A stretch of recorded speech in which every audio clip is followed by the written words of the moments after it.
Hi, my name is Christine Flores, and this is my informative speech. Throughout my life, I have been involved in many different sports. My favorite by far would have to be track. I started at the age of 5 and continued until my senior year of high school. Track has impacted my life in a big way. Not only have I made some of the strongest and long-lasting friendships while I was running track, but I also learned discipline and sportsmanship. This speech is to share the history of this great sport and also shed light on some of the women who not only inspire me, but have pioneered through any obstacle to become the best that they can. The history of track begins in 776 BC, where it is said to be the first event ever held. It was a 600-meter run, and it was the only event that took place in the first 13 Olympic Games. The modern Olympics came about in 1896, where the marathon was introduced. The marathon is a 26-mile race. The track and field came to the U.S. in the 1860s. The IC4A, which is a collegiate athletic association, held the first race in 1873. In the 1920s, track and field became more prominent and a more prestigious sport. There was the first NCAA championships dedicated to the sport in the 20s, and women's track and field became an official category in the modern Olympics in 1928. Track and field only continued to grow from there to be one of the most watched events in Olympic history, and with it came some of the greatest athletes. There are several events in track and field, but it's made up of two categories: the running events and the field events. The running events consist of relay races, which is run by 4 members of a team, where each takes turn running a specific distance on the track before passing a baton to the next member of the team. Then you have short distances, which are also known as sprints. This is the race where the fastest run in. They are short bursts of distances so that those who are fast but don't have much endurance or stamina can shine in. You have the 100-meter dash, the 200-meter dash, and the 400-meter dash. You also have mid and long distances. Mid distances are for those who are between sprinters and long distances. These can run from the 800-meter to the 1500-meter, which is also a mile. Long distances are for those who can run great distances at a consistent pace and speed. These races range from the 2-mile to the 26-mile marathon. You also have field events that make up the track sport. Field events, you have throwing, jumping, and pole vaulting. Throwing consists of shot put, where you throw an 8-pound metal ball for women or a 16-pound metal ball for men. The object of this event is to see who can throw the farthest. You also have discus, which has the same objective, but you throw a metal-like disc. Javelin, which looks like a spear, is also a throwing event. Pole vaulting is where a runner runs with a long metal or plastic pole, and they jam it into a hole in the ground to lift themselves above a bar. The higher the bar is raised, the harder the jump is. Triple jump and long jump are similar in that the runner runs down a strip of track and hops, bounds, and jumps into a sand pit. The farther you jump, the better you are. The sport also comes with various equipment. You have the bar, which is made of metal, rubber, or wood, in which pole vaulters jump over. The baton, which is the metal stick that relay runners pass between team members. The circle, where the shot put and discus throwers throw from. You have hurdles, which are small fence-like structures in which runners jump over during the hurdle races. You have several different running shoes. You have sprinting shoes, and they have spikes on the bottom which help the runners grip the track more easily. You have speed walking shoes and marathon shoes. And then you also have the shot put, discus, and javelin.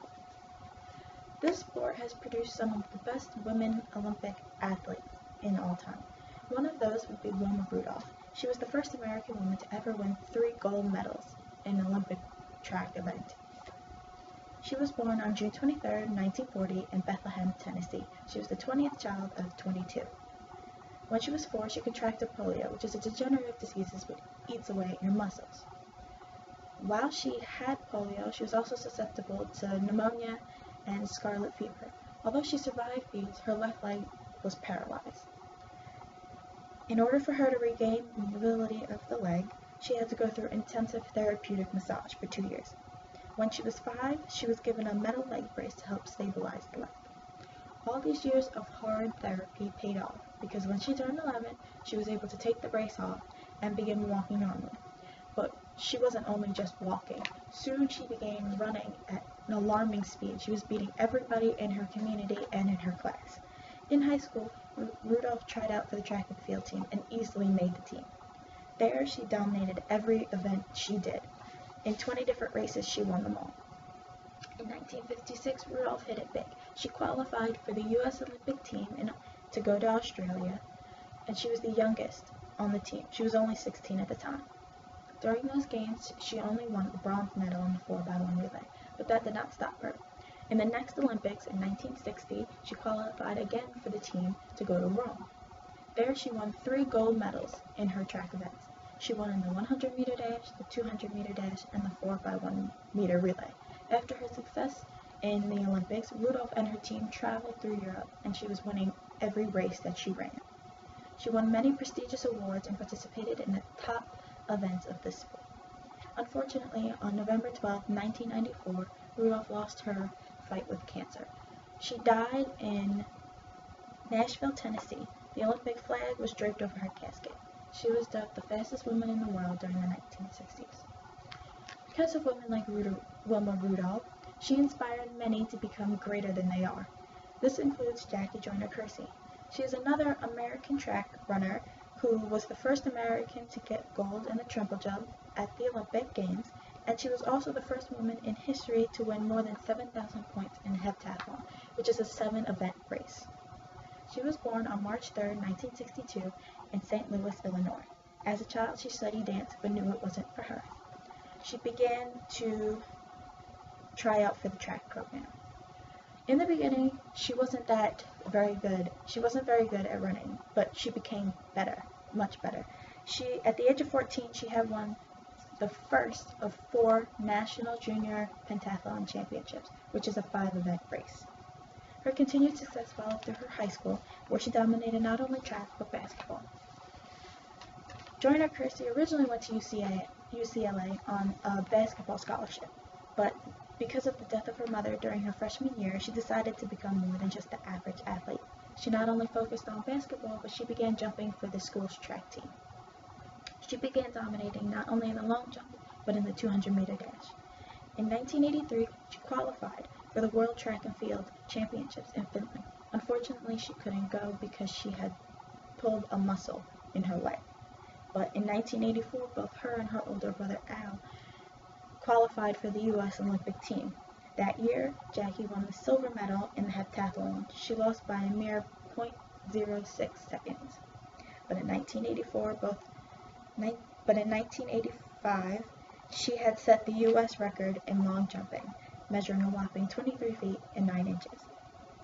In 1988, she again qualified for the Olympics, where she won a gold medal in the heptathlon, but also took gold in the long jump, beating her world record. That year, she also made history by gaining 7,291 points in the heptathlon, the most gained by any woman in that sport in Olympic history. This would be her 4th world record. In 1992 Olympics, Joyner-Kersee again won a gold medal in the heptathlon. Since then, she still competes in track and field events worldwide and is also very involved in her community. These women have not only inspired me to do better, but they have helped me realize that no matter what obstacle that you face, you can always overcome it. I look up to these women as well as many now Olympic track stars. Many of them have credited their accomplishments to these 2 women. I hope you enjoyed my speech.